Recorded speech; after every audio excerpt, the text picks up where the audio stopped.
မင်္ဂလာပါကလေးတို့ရေ CDFN ရဲ့ပုံမြင်ကဏ္ဍကနေပြန်လည်ကြိုဆိုလိုက်ပါတယ်နော်အရင်တစ်ပတ်ကပုံမြင်လေးတွေကိုနားထောင်ပြီးကြိုက်နှစ်သက်ကြလိမ့်မယ်လို့မျှော်လင့်ပါတယ်နော်အခုတစ်ပတ်မှာလည်းဘလို့ပုံမြင်ကောင်းလေးတွေကိုပြောပြပေးသွားမလဲဆိုတာဆက်လက်ပြီးနားဆင်ပေးကြပါဦးနော်အခုပြောပြပေးမယ့်ပုံမြင်လေးကတော့ကျေးဇူးတည်တတ်သူနဲ့စိတ်ထားမြင့်မြတ်သူဆိုတဲ့ပုံမြင်လေးပဲဖြစ်ပါတယ်တရံရောခါမြို့တစ်မြို့၌ကုံတယ်တယောက်ရှိရပေါ့ကွယ်သူဟာကုံကူးတန်းရောင်းဝယ်ရ၌အကြောင်းမလှသဖြင့်အမျက်မပေါ်အရှုံးပေါ်ပြီးလင်စင်းရဲမွဲတည်သွားတော့တာပေါ့ကွယ်တဖန်စင်းရဲရုံဖြင့်မပြီးသေးကျွေးမိများလဲတင်းရှိသွားတော့တာပေါ့ကွယ်ဒါကြောင့်သူဟာသူ့သားမယားတို့ကိုထားခဲ့ကစိတ်ညစ်ညစ်နဲ့ရှေ့ဦးတဲ့ရာထွက်သွားတော့တာပေါ့ကွယ်သူဟာတမျိုးဝင်တမျိုးထွက်လှည့်လည်သွားလာရမှာနောက်ဆုံး၌မြို့ကြီးတစ်မြို့ကိုရောက်ရှိသွားတော့တာပေါ့ကွယ်ထိုမျိုးတို့ရောက်ချိန်တွင်သူ၏လက်ထဲ၌ငွေတစ်ပြားတစ်ချက်မှမကျန်တော့ပေငွေလည်းမရှိအဝတ်စားတို့မှလည်းဟောင်းနှွမ်းဆုပ်ပြက်နေသောကြောင့်တရောင်းသားတစ်ယောက်နဲ့ပင်တူနေတော့တာပေါ့ကွယ်သူခမမောလဲမောစားလဲစားများစွာစိတ်အားငယ်ပြီးရှိနေတော့တာပေါ့ကွယ်ထိုအခိုက်မှာတစ်လင်လာတဲ့အဝတ်အစင်တို့ကိုဝတ်ဆင်ထားတဲ့လူတစုကသူ့နီးကဖြစ်တန်းသွားတာကိုမြင်တွေ့လိုက်ရတော့တာပေါ့ကွယ်သူတို့ဟာကြည်သာရှင်ပြလျက်စကားတပြောပြောနဲ့ရှိနေကြတော့တာပေါ့ကွယ်သူတို့ကိုကြည်ရသည်မှာပွဲလန်းသမင်တစ်ခုခုကိုတွားနေသည့်အတွင်ကိုစောင်းနေတာပေါ့ကွယ်ကုံတယ်လေဘာလို့ရမှမသိဖြစ်နေတော့ကြောင့်ထိုလူစုနောက်မှပင်ကတ်လိုက်သွားတော့တာပေါ့ကွယ်လမ်း2လမ်း3လမ်းကိုဖျက်ကျော်ပြီးတဲ့အခါထိုလူစုဟာပန်းဥယျာဉ်တစ်ခုတွင်သို့ဝင်သွားတော့တာပေါ့ကွယ်ကုံတယ်လေအတူလိုက်ဝင်သွားတော့တာပေါ့ကွယ်ပန်းဥယျာဉ်အလယ်၌ကအင်ကြီးတစ်ဆောင်ရှိတာပေါ့ကွယ်ထိုအင်ကြီးဟာနန်းတော်တမျှကြီးကျယ်ခန့်ထည်၍အဆောင်ဆောင်အခန်းခန်းတို့နဲ့တင့်တယ်လှပနေတော့တာပေါ့ကွယ်လူစုကိုမြင်တဲ့အခါထိုအိမ်ကြီးတဲကအရွှေရံများဝန်းရံလျက်လူကြီးတစ်ယောက်ထွက်လာတော့တာပေါ့ကွယ်ထိုလူကြီးဟာခန့်များတင့်တယ်လှ၏သူ့ကိုယ်၌ပိုးဖဲကတိပါများနှင့်စိတ်ရွှေကြောက်တံပဒများတို့ကိုဆင်မြန်းထားတော့တာပေါ့ကွယ်သူဟာဧည့်သည်လူတစုကိုခီးဥကြိုပြုလျက်အိမ်ထဲကိုခေါ်ဆောင်သွားလေတော့တာပေါ့ကွယ်ကုံတဲ့ဟာဗန်းဥယျာဉ်အတွင်းသို့လိုက်ပါသွားဝင်တော့လဲအိမ်နှင်းတို့ကမဝင်ဝံ့မေဒါကြောင့်အိမ်နဲ့မနီမဝေပန်းယုံတယုံအကွယ်တွင်နေရိခက်ကအိမ်ထဲသို့လှမ်းမြော်ကြည့်နေတော့တာပေါ့ကွယ်အိမ်ထဲမှာအိမ်ရှင်လူကြီးကဧည့်သည်တွေကိုစားတောက်ဖွယ်ရမျိုးစုံနဲ့တီခင်းအခန့်ကျွေးမွေးနေတော့တာပေါ့ကွယ်ကုံတယ်လဲဧည့်သည်တို့မြင်းချက်စွာစားတောက်နေသည်ကိုအဝေးမှလှမ်းမြော်ကြည့်ရင်စားလောင်မသိမဆုံးဖြစ်နေတော့တာပေါ့ကွယ်ထိုအခိုက်ခွေးတန်တဲ့လူတန်တို့ကိုကြားရတော့ကြောင့်ကုံတယ်ဟာပန်းယုံကွယ်၌ပုံနေလိုက်တော့တာပေါ့ကွယ်မကြမီအစေခံ4ယောက်ဟာကျိုးဖြင့်ရှီနှောင်ထားတဲ့ခွေးကြီး4ကောင်ကိုခေါ်ဆောင်လာတော့တာပေါ့ကွယ်ခွေးကြီးများမှာတန်မာထွားကြိုက်လာတယ်သူတို့ရဲ့လဲမှာကြောက်တံပရများတို့ကိုစီရှဲထားတဲ့ဆွဲကြိုးတွေကိုဆွဲထားတာပေါ့ကွယ်အစေခံတို့ဟာခွေးတို့ကိုပန်းယုံနီးရှိတိုင်တိုင်၌ရှီနှောင်ထားခဲ့ကအိမ်တွင်းသို့ပြန်ဝင်သွားတော့တာပေါ့ကွယ်ထို့နောက်အနံ့အရသာနဲ့ပြေဆုံးတဲ့အမဲဟင်းလျာများထည့်ထားတဲ့ရွှေလင်ပန်းကြီး၄ချက်ကိုတဲဆောင်လာတော့တာပေါ့ကွယ်ရင်းတို့မှာခွေးများကိုကြွေးရန်အစာများပင်ဖြစ်တာပေါ့အစေခံတို့ဟာခွေးတကောင်ရဲ့ရှေ့မှာရွှေလင်ပန်းကြီးတစ်ချက်စီချထားကအိမ်ထဲသို့ပြန်ဝင်သွားတော့တာပေါ့ကွယ်ပန်းယုံကြားမှာပုံအောင်နေတဲ့ကုံတဲ့ဟာရွှေလင်ပန်းထဲရှိအမဲဟင်းလျာတို့ကိုကြည့်ကတရေတများများကြနေတော့တာပေါ့ကွယ်သူ့ရင်ထဲ၌အမဲဟင်းလျာတို့ကိုပြေးယူစားတောက်လိုသောဆန္ဒများတဖွာဖွာပေါ်ပေါက်နေတော့တာပေါ့ကွယ်တို့ရရင်ခွေးကြီးများကလှမ်းကိုက်လိုက်မိကိုကြောက်သဖြင့်အမဲဟင်းလျာတို့ကိုယူစားရန်ဝေးစွာအနီးတို့ပင်မကပ်ဝံ့ဖြစ်နေတော့တာပေါ့ကွယ်ပန်းယုံဘေးမှာထိုင်လျက်သာဟင်းမြော်၍ကြည့်ရှုနေရရှာတော့တာပေါ့ကွယ်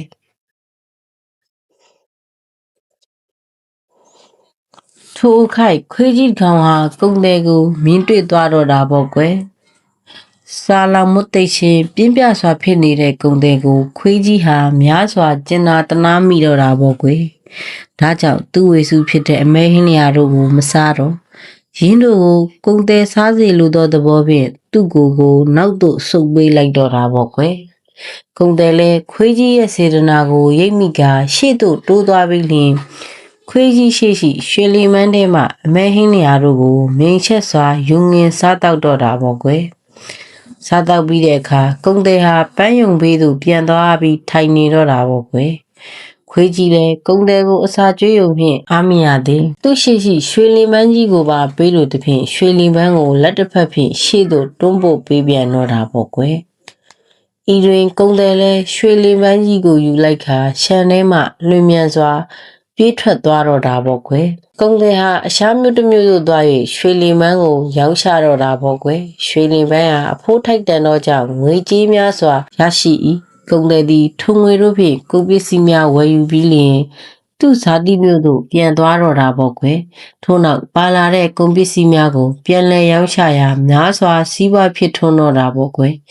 ဤသို့ဖြင့်သူသည်တင်ချိနေသောကြွေးမြီများကိုလည်းဆက်နိုင်နေသည်သားမယားတို့နှင့်အတူချမ်းသာပျော်ရွှင်စွာလည်းနေထိုင်နိုင်တော့တာပေါ့ကွယ်တနေ့တစ်နေ့သူကအော်ငါရွှေလီမန်းကိုရလို့အခုလိုချမ်းသာကြွယ်ဝတဲ့ဘဝကိုရောက်ရတာပဲရွှေလီမန်းပိုင်ရှင်ဟာငါရဲ့ကျေးဇူးရှင်ပဲသူကျေးဇူးဟာအလွန်ကြီးမားလှပါတယ်သူကျေးဇူးကိုပြန်ဆက်တဲ့အနေနဲ့ရွှေလီမန်းတန်မိုးနဲ့အညီလက်ဆောင်ပစ္စည်းများဝယ်ပြီးသွားပေးတဲ့နဲ့ဟူ၍ကြံစီစိတ်ကူးမိတော့တာပေါ့ကွယ်ရင်းတို့ကြံစီစိတ်ကူးမိသည်နှင့်အညီလက်ဆောင်ပစ္စည်းများဝယ်ယူကာရွှေလီမန်းပိုင်ရှင်ထံထွက်ခွာသွားလေတော့တာပေါ့ကွယ်သူဟာမနာမနေခီးထွက်ခဲ့ရာနောက်ဆုံး၌ရွှေလင်ဘက်ပိုင်ရှင်နေထိုင်ရာမြို့သို့ဆိုက်ရောက်သွားတော့တာပေါ့ကွယ်ခီးရောက်မဆိုင်ပင်သူဟာရွှေလင်ဘက်ပိုင်ရှင်၏အိမ်သို့တန်းသွားတော့တာပေါ့ကွယ်ရွှေလင်ဘက်ပိုင်ရှင်၏အိမ်နေရာသို့ရောက်တော့အခါသူဟာအံ့အားသင့်မဆုံးဖြစ်သွားတော့တာပေါ့ကွယ်သူမျက်စိကိုပင်သူမယုံနိုင်အောင်ဖြစ်သွားတော့တာပေါ့ကွယ်အเจ้าမှာအခြေအနေနဲ့အရရက်သည်ရခင်ကနှင့်မတူတမူပြောင်းလဲနေသောကြောင့်ဖြစ်တာပေါ့ကွယ်ရှုလောတခါကနန်းဥယျာဉ်တမျှตาရလှပတဲ့ပန်းဥယျာဉ်ကြီးဟာယခုအခါမตาရမလှပတော့ရှုံွယ်ပိတ်ပေါင်းတို့ဖြင့်အတိပြီးနေပြီတခါကနန်းတော်တမျှလှပခန့်ထဲလာတဲ့အိမ်ကြီးဟာယခုအခါမလှပမခန့်ထဲတော့ပျက်စီးယိုရင်းကဘုံဘုံလဲပြူကြနေပြီတခါကအပရိသတ်တို့များရွှေရန်သင်းမင်းများနှင့်တာယာစီကားလာသောဤနေရာသည်ယခုအခါမတာယာမစီကားတော့တုတ်တန်တစားပင်ပမာတွေ့လျှောက်နေပြီကုံတယ်သည်ပြောင်းလဲမှုဘုံဘုံကိုငေးမောကြည့်ရှုခါအံ့ဩခြင်းဖြစ်မိတာပေါ့ကွယ်တဖန်အံ့ဩရာမှဝမ်းနေခြင်းဖြစ်မိသည်တဖန်ဝမ်းနေရာမှတရားတန်ဝေကရာခြင်းဖြစ်မိသည်ရင်းတို့ဖြစ်ပေါ်ရင်သူသည်ထိုနေရာမှဖြင်းညင်းစွာထွက်ခွာလာတော့တာပေါ့ကွယ်ရင်းတို့ထွက်ခွာလာစဉ်သူသည်ရှမ်းဝ၌အဖိုးတယောက်ကိုတွေ့လေ၏အဖိုးသည်လွန်စွာဆင်းရဲ၏အဝတ်စားတို့မှာဟောင်းနှွမ်းဆုပ်ပြက်နေ၏ကိုယ်ခန္ဓာမှာကြုံလီ၏အသားရည်မှာဖြော့တော့၏ကုံသည်သည်ထိုအဖိုးဟာအဖိုးခမများဒီအိမ်ကြီးဘလို့ဖြစ်သွားပါသလဲခင်ဗျာတခါကနန်းတော်တမျှခန္ဓာတင့်တယ်လှတဲ့အိမ်ကြီးခုလိုပျက်စီးနေတာမြင်တော့ကျွန်တော်အံ့ဩမဆုံးဖြစ်နေပါတယ်ဒီအိမ်ပိုင်ရှင်ရောဘယ်ရောက်သွားသလဲခင်ဗျာဟူ၍မေးမြန်းတာပေါ့ကွယ်အဖိုးကမမြဲတဲ့အနိစ္စသဘောတွေပေါ့မောင်ရဲ့တခါကဘလောက်ပဲရှမ်းသာအနိစ္စသဘောအရာဒီလိုပဲပျက်စီးသွားရတော့တာပေါ့ကွယ်အဖိုးဟာချားသူမဟုတ်ပါဘူးဒီအိမ်ရဲ့ပိုင်ရှင်ပါပဲမောင်ဟူ၍လေးစားစွာပြောကြားတော့တာပေါ့ကွယ်အဖိုး၏စကားကိုကြားရသောအခါကုံတဲ့ဟာအတန်ကြာအောင်မင်းစကားမပြောနိုင်ငေးမောမင်တက်နေမိတာပေါ့ကွယ်ထို့နောက်မှသူဟာအဖိုးအိုအားဝမ်းနဲ့စွာစကားပြောပြီးလျှင်သူ့အကြောင်းကို၎င်းအဖိုးအို၏ခွေးထံမှရွှေလီမန်းရခဲ့ပုံကို၎င်းယခုသူလာခဲ့ရသောအကြောင်းရင်းကို၎င်းပြောပြတော့တာပေါ့ကွယ်တစ်ဆက်တည်းပင်သူကအခွင့်သင့်လိုက်တာအဖိုးရဲ့ရွှေလီမန်းတန်မိုးနဲ့အညီလက်ဆောင်ပစ္စည်းတွေကျွန်တော်ယူလာပါတယ်ကျေးဇူးဆက်တဲ့အနေနဲ့ဒီပစ္စည်းတွေကိုကျွန်တော်ပေးပါရစေဟူ၍ဆိုတော့တာပေါ့ကွယ်ထိုအခါအဖိုးဟာလက်ဆောင်ပစ္စည်းများကိုလုံးဝလက်ခံယူရှင်းမပြုပေမောင်ကျေးဇူးတည်တတ်တာအဖိုးဝမ်းသာလှပါတယ်ကွယ်ဒါပေမဲ့ပစ္စည်းတွေကိုတော့အဖိုးမယူပါရစေနဲ့အဖိုးဆင်းရဲနေတာမှန်ပါတယ်ဒီပစ္စည်းတွေဟာအဖိုးအတွက်အလွန်ပဲအဖိုးထိုက်တန်လှပါတယ်ဒါပေမဲ့ဒါတွေကိုအဖိုးမယူထိုက်ဘူးကွယ် ဖိုးရဲ့ခွေးလိမ်မာကြီးကမောင်ကြီးအပေါ်စေတနာတရားထက်သန်စွာနဲ့ရွှေလင်ပန်းကိုပေးခဲ့တာပဲပြီးတော့ကရွှေလင်ပန်းတန်မိုးနဲ့အညီလက်ဆောင်ပစ္စည်းတွေပြန်ရကောင်းရဲ့လို့ခွေးလိမ်မာကြီးကမျှော်လင့်ခဲ့တာမဟုတ်ပါဘူးမောင်အတွက်အပြီးတိုင်ပေးလိုက်တာပါပဲဒါကိုအဖိုးကပြန်လဲယူတဲ့အနေနဲ့လက်ဆောင်ပစ္စည်းတွေကိုလက်ခံလို့မသိမှာဘူးကွယ်ခွေးလိမ်မာကြီးရဲ့ကြီးမားလာတဲ့စေတနာကိုဖျက်ဆီးရကြတော့မပေါ့ကွယ်ဟူ၍မျက်ရည်ဆန်းဆန်းနဲ့ပြောဆိုညင်းပယ်လိုက်တော့တာပေါ့ကွယ်ကုံတယ်လဲမျက်ရည်တွေကျလျက်အဖိုးကိုဤရှေဆုံးကိုနဖူးပြင်းတိုက်ခါရှစ်ခိုးကြော့လိုက်တော့တာပေါ့ကွယ်ထို့နောက်အဖိုးအားနှုတ်ဆက်ပြီးလျင်လက်ဆောင်ပစ္စည်းတို့ကိုပိုက်လျက်သူ့ဤမျိုးတို့ပြန်သွားတော့တာပေါ့ကွယ်ပုံမြင်လေးကတော့ဒါပါပဲကလေးတို့ရေဒုတိယတစ်ပုဒ်အနေနဲ့တိုးကြောင်သားလေးအလီဘေးဆိုတဲ့ပုံမြင်လေးကိုဖက်ပြတိဆက်ပေးပါမယ်ရှင်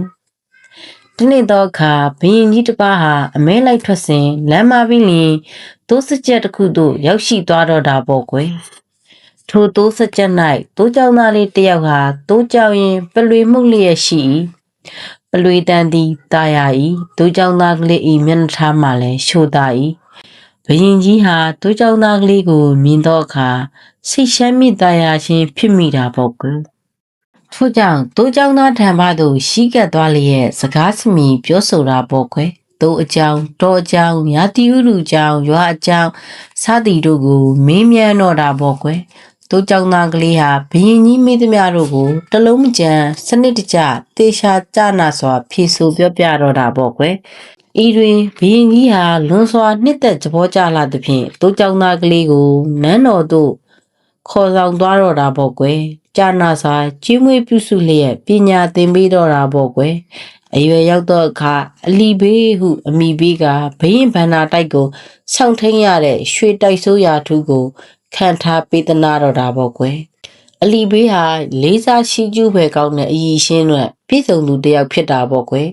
သူဟာရိုးသားဖြောက်မှတ်တယ်တစ္ဆာရှိတယ်တာဝန်ကိုကြေပွန်စွာထမ်းဆောင်တတ်တယ်စည်ရင်သားများကိုတနာညတာတတ်တယ်ရရောစွာပေးကမ်းတတ်တယ်ဘရင်အချစ်တော်လဲဖြစ်တော်လဲမိသူကိုမှမောက်မာရိုင်းပြစွာဆက်ဆံခြင်းမပြုအစဉ်နှိမ့်ချစွာနေထိုင်ပြုမှုပြောဆိုသူတယောက်ဖြစ်တော်တာပေါ့ကွယ်တို့ရတွင်သူ့ကိုမနာလိုဝန်လိုသူတို့ကရှိကြတာပေါ့ကွယ်တိုးကြောင်သားဆင်းရဲသားကရွှေတိုက်ဆိုးရာထုတက်ရသည်မှာမတူမတန်ဟုဆိုကာမိုက်မဲသောနန်းတွင်သားတချို့ဟာသူ့ဘောဘလို့မုန်းထားရှိကြတာပေါ့ကွယ်ဒါကြောင့်သူ့အတင်းကိုပြောကြတော့တာပေါ့ကွယ်ဘရင်ကြီးအနီးသို့ကပ်ကာဂုံချောစကားများပြောကြတာပေါ့ကွယ်ဘရင်ကြီးဟာဉာဏ်ပညာအမျှော်မြင်နဲ့ပြည့်စုံသူဖြစ်တာကြောင့်မနာလိုဝန်လိုသူတို့၏စကားကိုမယုံကြည်မနာယူအလီဘေးကိုချစ်မြဲရှိခါမြောက်စားမြဲမြောက်စားလေတော့တာပေါ့ကွယ်ဒီလိုနဲ့နေလာရမှာတနေ့မှဘရင်ကြီးဟာတေဆုံးသွားတော့တာပေါ့ကွယ်ရှရှင်းမင်းဘရင်ကြီးနေရာကိုဘရင်တစ်ကစက်ခံယူတော့တာပေါ့ကွယ်ထိုဘရင်တစ်ကဉာဏ်ပညာအမျှော်မြင်မရှိရက်ဆက်ဤလောဘကြီးဤတွင်အလီဘေးကိုမနာလိုဝန်တိုသူဖြစ်နေသူဖို့ခွင့်ကောင်းရတော့တာပေါ့ကွယ်သူတို့ဟာဘရင်တစ်ကိုဝိုင်းဝန်းခိုးချောကြတော့တာပေါ့ကွယ်အလီဘေးဟာရရောစွာပေးကမ်းတတ်သူဖြစ်သည်နှင့်အညီရွှေတိုက်ဆိုးရာထူးကိုထမ်းရွက်သဖြင့်ရရှိသောလစာငွေထဲမှအများအပြားကိုစင်းရဲသားတို့အားပေးကမ်းခြင်းပြုတာပေါ့ကွယ်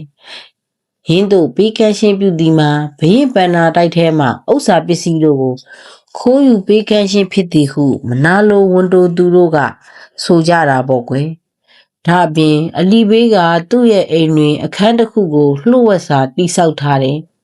ထိုခန်းထဲမှာဘရင်ဗန္နာတိုက်ထဲမှာခိုးယူထားတဲ့ဥစ္စာပစ္စည်းတို့ကိုတူလောင်ထားတယ်ဘရင်ဗန္နာတိုက်မှာဥစ္စာပစ္စည်းအနှဲငယ်သာရှိတော့တယ်ကွယ်လွန်သူဘရင်ကြီးလက်ဆောင်ရထားတဲ့လွန်စွာဖိုးတန်လှတဲ့စိန်စီဓာကြီးကိုလည်းမတွေ့ရသည်မှာကြာပြီရင်းကိုအလီဘေးခိုးယူတိုးဝက်ထားသည်စားသည်ဖြင့်အမျိုးမျိုးဆွဆွဲပြောဆိုခုံးချောကြတော့တာပေါ့ကွယ်ဘရင်တစ်ကစဉ်းစားဆင်ခြင်ဉာဏ်ရှိသူမဟုတ်သဖြင့်ထိုစကားကိုယုံကြည်တော့တာပေါ့ကွယ်ဒါကြောင့်အလီဘေးကိုရာထူးမှချက်ချင်းချလိုက်တော့တာပေါ့ကွယ်ထို့နောက်ဗန္နာတိုက်ကို၎င်းအလီဘေး၏နေအိမ်ကို၎င်းစစ်ဆေးကြည့်ရှုမိဟုဆိုကာ အကယ်၍အဖြစ်တွေ့ပါကတည်တံပေးမည်ဟုလဲဆိုတာပေါ့ကွယ်ဆိုသည့်တိုင်အလီဘေးကိုခေါ်ကာဘန္နာတိုက်သို့သွား၍စစ်ဆေးကြည့်ရှုတော့တာပေါ့ကွယ်မိတို့ပင်စစ်ဆေးကြည့်ရှုတော့လဲအပြစ်ရှာ၍မတွေ့ပေဘန္နာတိုက်မှာရှေးရလက်ရမပြတ်ရွှေငွေရတနာပစ္စည်းဥစ္စာများစွာအပြစ်ရှိနေတော့တာပေါ့ကွယ်စိန်စီဓာကြီးမှာလဲဘန္နာတိုက်ခန်းတစ်နေရာမှာရှိနေတာပေါ့ကွယ်စင်းအင်းများနဲ့တိုက်ဆိုင်ကြည့်ရှုစစ်ဆေးပြန်စင်းအင်းများနဲ့တိုက်ဆိုင်ကြည့်ရှုစစ်ဆေးကြည့်ပြန်သောအခါတွင်လဲဘာမှပျောက်ဆုံးခြင်းမရှိအရာအလုံးအပြည့်အစုံရှိနေတော့တာပေါ့ကွယ်တို့ဖြင့်ဘရင်တစ်ကအလီဘေး၏အိမ်သို့တွားရောက်ကာရှာဖွေပြန်တော့တာပေါ့ကွယ်အလီဘေး၏အိမ်တွင်အဖိုးတန်ရွှေငွေရတနာဟုဆို၍ဘာမှမရှိပေတို့ရတဲ့တော့အထက်ထက်ခတ်ထားသောလှုပ်ဝက်ခန်းတစ်ခုကရှိနေသည်ဘရင်တစ်ကထိုအခန်းထဲမှာဗပစ္စည်းတွေတူလောင်ထားတဲ့အလီဘေးဟုမေးလိုက်တော့တာပေါ့ကွယ်အလီဘေးကဒီအခန်းထဲမှာကျွန်တော်မျိုးဖို့အမုံမြတ်ဆုံးအဖိုးတိုက်တန်ဆုံးလို့သတ်မှတ်ထားတဲ့ပစ္စည်းတွေထားပါတဲ့အရှင်ဟူ၍ပြန်ပြောလိုက်တော့တာပေါ့ကွယ်ဘရင်တစ်ကမယုံသင်္ကာရှိသောကြောင့်ထိုလှုပ်ဝက်ခန်းကိုဖွင့်ပြစေ၍အလီဘေးကိုအခန်းကိုဘရင်တစ်ကမယုံသင်္ကာရှိသောကြောင့်ထိုလှုပ်ဝက်အခန်းကိုဖွင့်ပြစေသောကြောင့်အလီဘေးကအခန်းကိုဖွင့်လိုက်တော့တာပေါ့ကွယ်အခန်းပွင့်သွားသောအခါဘရင်တစ်မျောလင့်တယ်လို့ရွှေကိုလည်းမတွေ့ရငွေကိုလည်းမတွေ့ရစိန်ကြောက်ရတနာတို့ကိုလည်းမတွေ့ရဓာလန်လက်နက်တို့ကိုလည်းမတွေ့ရတွေ့ရသည်ကတိုးကြောင်တို့ဝတ်ဆင်လေးရှိသောဝတ်ယုံတစ်ခုတိုးကြောင်တို့တစ်ချောင်းတိုးကြောင်သားစီဖနက်တရံပလွေတစ်ချောင်းတို့ပင်ဖြစ်တော်တာပေါ့ကွယ်အလီဘေးကဘရင်တစ်ကိုဥညွန့်လျက်ဓာတွေဟာကျွန်တော်မျိုးတိုးကြောင်သားဘွားတုန်းကဝတ်ဆင်အသုံးပြုတဲ့ပစ္စည်းတွေပါပဲကျွန်တော်မျိုးပစ္စည်းဆိုလို့ဓာတွေပဲရှိပါတယ်ဓာတွေဟာကျွန်တော်မျိုးဖို့အမုံမြတ်ဆုံးအထိုက်တန်ဆုံးဓာတွေဟာကျွန်တော်မျိုးဖို့အမုံမြတ်ဆုံးအဖိုးတိုက်တန်ဆုံးထားတဲ့ပစ္စည်းတွေပါပဲဓာတွေကိုကျွန်တော်မျိုးယူဆောင်သွားခွင့်ပြုမှာအခုပဲဒီနန်းဒီမျိုးတော်ကကျွန်တော်မျိုးထွက်ခွာသွားပါမယ်တကယ်တော့ကျွန်တော်မျိုးဖို့တောက်ပြောင်ခန့်နားလာတဲ့အဝတ်အစင်တွေကိုဝတ်ပြီးနန်းတော်ထဲမှာနေရတာထက်ဒီတိုးကြောင်သားအဝတ်အစုံကိုဝတ်ပြီးတိုးစကြက်မှာနေရတာကအစများစွာပိုပြီးစိတ်ချမ်းသာပျော်ရွှင်မှုရပါတယ်အရှိဟု၍ပြောဆိုလိုက်တော့တာပေါ့ကွယ်ဒီလိုပြောဆိုပြီးလင်အလီဘေးဟာတိုးကြောင်သားအဝတ်အစင်တို့ကိုကောက်ယူဝတ်ဆင်လိုက်တော့တာပေါ့ကွယ်ထို့နောက်တိုးစကြက်ရှိရာတောအရက်ဒေသသို့ငိမ့်ချမ်းစွာတာယာစွာထွက်ခွာသွားလေတော့တာပေါ့ကွယ်ပုံမြင်လေးကတော့ဒါပါပဲကလေးတို့ရေ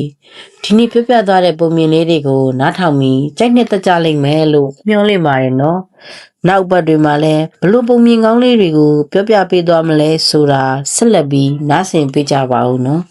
နားဆင်ပေးခဲ့ကြတဲ့တတမီမီတို့အားလုံးရှင်လန်းချမ်းမြေ့ကြပါစေလို့ဆုမွန်ကောင်းတောင်းပေးလိုက်ပါတယ်နော်